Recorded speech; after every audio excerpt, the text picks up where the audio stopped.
La guerre pour l'eau. On parle de pénurie d'eau ou de stress hydrique lorsque la demande en eau dépasse les ressources disponibles. La région de la mer d'Aral correspond actuellement à cette définition. Mais elle est loin d'être la seule. Les pays du Proche et du Moyen-Orient, l'Afrique et l'Asie sont particulièrement touchés par ce phénomène. Il engendre souvent des tensions, voire des conflits entre États concernés.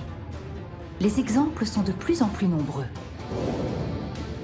Le cas de la mer Morte est emblématique.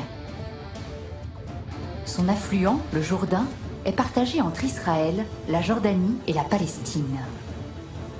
Intensivement utilisé pour les besoins des villes et irriguer les cultures, il n'alimente presque plus la mer Morte, qui a perdu le tiers de sa surface ces 50 dernières années. L'eau y est devenue l'une des principales causes des tensions entre ces pays. De l'autre côté du monde, sur la côte ouest des États-Unis, le Nevada est lui aussi au bord du gouffre.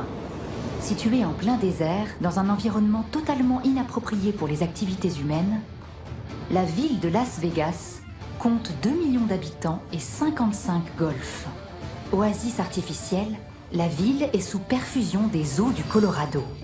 Dubaï ou encore Barcelone sont également assoiffés. Assurer aux populations un accès à l'eau potable est d'ores et déjà un défi de premier ordre. Et tous les moyens sont bons pour y arriver.